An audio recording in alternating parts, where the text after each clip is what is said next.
Estamos en la cabeza de un estudiante universitario de ingeniería, alguien que se pasa el día entre cálculos, física y números fríos. En su etapa del instituto, la historia era para este estudiante un auténtico suplicio, algo pesadísimo, basado en memorizar datos y fechas sin ningún tipo de sentido. Pero luego, en la universidad, coge una asignatura optativa de historia, y de repente se convierte en un verdadero oasis en medio de tanto desierto numérico. ¿Cómo es posible que la misma materia pase de ser una tortura insoportable a un oasis refrescante? Pues como veremos ahora, la clave no está en el contenido, sino en el vehículo utilizado para transmitirlo. Y aquí es donde la metodología del estudio nos lanza la primera de las preguntas estructurales para hilar esta historia. ¿Qué docente recuerdan más en esa experiencia? Es una pregunta muy potente. Invita a hacer una pausa y rebuscar en los propios recuerdos. Si echamos la vista atrás a nuestros años de estudiantes, seguro que de entre decenas de profesores hay un rostro o una voz que destaca de inmediato. En el caso de nuestro estudiante de ingeniería, la respuesta fue rotunda.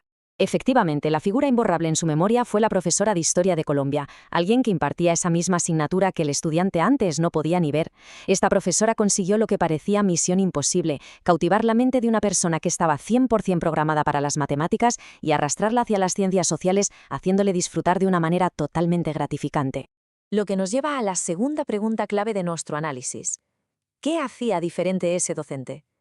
A ver, si los libros de texto contienen exactamente los mismos hechos históricos y las fechas de las batallas obviamente no cambian, ¿cuál era la técnica secreta de esta profesora para romper las barreras del aburrimiento? ¿Cómo conseguía que una clase llena de universitarios estuviera totalmente pendiente de ella? Pues la solución al misterio es una maravilla, tal y como cuenta el relato. Su forma de hacer la clase precisamente era el de contar historias. Historias de Colombia, de una forma amena, tal como lo hacían los cuenteros. La profesora no leía listas interminables de datos, no exigía memorizar fechas sueltas, que va, ella actuaba como los tradicionales cuenteros de los teatres de la universidad. Usaba el arte del storytelling, convertía los eventos del pasado en relatos supervivos, con sus personajes, sus conflictos y sus desenlaces. Vamos, que transformaba datos académicos fríos en una experiencia humana compartida. Al entender esta técnica, llegamos a la tercera pregunta clave de la evaluación. ¿Qué emociones o sensaciones generaba en el proceso de aprendizaje? Porque claro, contar historias está muy bien y es el método, pero el impacto real se mide en lo que pasa por dentro de quien escucha. La narrativa tiene el superpoder de saltarse las defensas lógicas del cerebro e ir directa a los centros emocionales.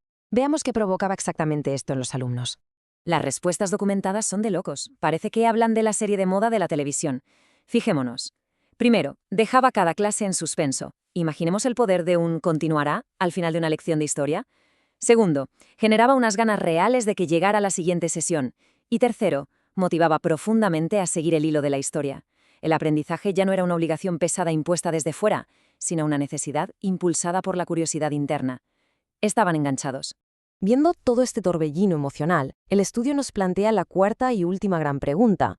¿Por qué creen que esa experiencia permaneció en la memoria? Porque este estudiante, años después, todavía recuerda con tanto cariño esas clases de historia de Colombia. Entender cómo se produce este anclaje en la mente no es magia, es pura biología operando a través de 4 pilares en perfecta sincronía.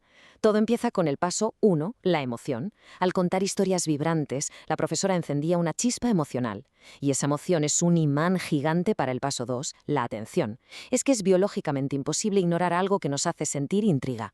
Con la atención capturada a tope, surge el paso 3, la motivación. Esas ganas ardientes de saber qué va a pasar después. Y cuando la emoción enfoca la atención y alimenta la motivación, el resultado inevitable es el paso 4, la memoria. El conocimiento se graba a fuego en las redes neuronales por el impacto que nos causa, no por repetirlo 100 veces. Al final, todo este complejo proceso neurobiológico se resume en una idea interesantísima.